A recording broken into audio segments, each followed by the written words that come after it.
Hello everyone. एक बार एक बच्चा था जो 6 साल का था और समुद्र के किनारे ही उसका बहुत बड़ा बंगला था। तो वो अक्सर समुद्र में जाया करता था और खेला करता था। एक बार समुद्री तूफान के बाद हजारों लाखों मछलियाँ किनारे पर रेत पर तड़प तड़प कर मर रही थी। इस भयानक स्थिति को देखकर पास में रहने वाले उस बच्चे से रहा नहीं गया और वह एक एक करके मछली उठाकर समुद्र में वापस फेंकने लगा। यह देखकर उसकी माँ बोली, बेटा लाखों की संख्या में मछलियाँ हैं, तू कितनों की जान बचाएगा। यह सुनकर बच्चे ने अपनी गति और बढ़ा दी। माँ फिर बोली, बेटा रहने दे, कोई फ़र्क नहीं पड़ता। बच्चा ज़ोर ज़ोर से रोने लगा और एक मछली को समुद्र में फेंकते हुए ज़ोर से बोला, माँ इसको तो फ़र्क पड़ता है। दूसरी मछली को उठाता और फिर बोलता, माँ इसको तो फ़र्क पड़ता है ना। माँ ने बच्चे को सीने से लगा लिया। हम जो भी करते हैं ना, उसका असर पूरी दुनिया पर होता है और जो पूरी दुनिया करती है उसका असर हम पर होता है। दोस्तों, आपने गौर किया है, जीवन में हमारे और आपके अपने जीवन में कई बार हमें ऐसे लोग मिलते हैं जिन्हें सहानुभूति की ज़रूरत होती है, उम्मीद की ज़रूरत होती है, सहायता की ज़रूरत होती है, अच्छे पॉजिटिव थॉट की ज़रूरत होती है। कभी कभी हमारा एक वाक्य भी किसी की पूरी ज़िंदगी बदल सकता है और हम ये सोचकर चुप रह जाते हैं कि हमारे एक के बोलने से, हमारे एक के कुछ करने से क्या होता है। लेकिन आपको याद है ना रामायण की कथा, जिसमें राम सेतु बनाते हुए एक गिलहरी, एक छोटी सी गिलहरी ने कैसे अपना योगदान दिया।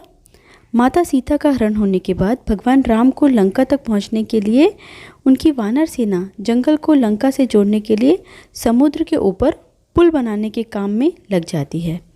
पुल बनाने के लिए पत्थर पर भगवान श्री राम का नाम लिखकर पूरी सेना समुद्र में पत्थर डालती है। भगवान राम का नाम लिखे जाने की वजह से पत्थर समुद्र में डूबने के बजाय तैरने लगते हैं। यह सब देखकर सभी वानर काफ़ी खुश होते हैं और तेज़ी से पुल बनाने के लिए पत्थर समुद्र में डालने लगते हैं। भगवान राम पुल बनाने के लिए अपनी सेना के उत्साह, समर्पण और जुनून को देखकर काफ़ी खुश होते हैं। उस वक्त वहाँ एक गिलहरी भी थी जो मुंह से कंकड़ उठाकर नदी में डाल रही थी। उसे बार बार ऐसा करते हुए एक वानर देख रहा था। कुछ देर बाद वानर गिलहरी को देखकर मजाक बनाता है। वानर कहता है, हे गिलहरी, तुम इतनी छोटी सी हो, समुद्र से दूर हो, कहीं ऐसा ना हो कि तुम इन्हीं पत्थरों के नीचे दब जाओ। यह सुनकर दूसरे वानर भी गिलहरी का मजाक बनाने लगते हैं। गिलहरी यह सब सुनकर बहुत दुखी हो जाती है। भगवान राम भी दूर से यह सब देखते रहते हैं। गिलहरी की नज़र जैसे ही भगवान राम पर पड़ती है, वो रोते रोते भगवान राम के समीप पहुंच जाती है। परेशान गिलहरी श्री राम से सभी वानरों की शिकायत करती है। तब भगवान राम खड़े होते हैं और वानर सेना को दिखाते हैं कि गिलहरी ने जिन कंकड़ों व छोटे पत्थरों को फेंका था, वो कैसे बड़े पत्थरों को एक दूसरे से जोड़ने का काम कर रहे हैं। भगवान राम कहते हैं, अगर गिलहरी इन कंकड़ों को नहीं डालती तो तुम्हारे द्वारा फेंके गए सारे पत्थर इधर उधर बिखरे रहते। ये गिलहरी के द्वारा फेंके गए पत्थर ही हैं जो इन्हें आपस में जोड़े हुए हैं। पुल बनाने के लिए गिलहरी का योगदान भी वानर सेना के सदस्यों जैसा ही अमूल्य है। इतना सब कहकर भगवान राम बड़े ही प्यार से गिलहरी को अपने हाथों में उठाते हैं। फिर गिलहरी के कार्य की सराहना करते हुए श्री राम उसकी पीठ पर बड़े ही प्यार से हाथ फेरने लगते हैं। भगवान के हाथ फेरते ही गिलहरी के छोटे से शरीर पर उनकी उंगलियों के निशान बन जाते हैं। तब से ही माना जाता है कि गिलहरियों के शरीर पर मौजूद सफ़ेद धारियाँ कुछ और नहीं बल्कि भगवान राम की उंगलियों के निशान के रूप में मौजूद उनका आशीर्वाद है। पहली कहानी भी छोटी सी थी, लेकिन इस छोटी सी कहानी में हमने देखा कि एक मासूम सा बच्चा पानी से बाहर तड़पती मछलियों को बचाने के लिए इतना व्याकुल हो उठा कि उसने अपने हौसले और उम्मीद के कारण ही उन मछलियों की ज़िंदगी बचाने का छोटा सा प्रयास किया।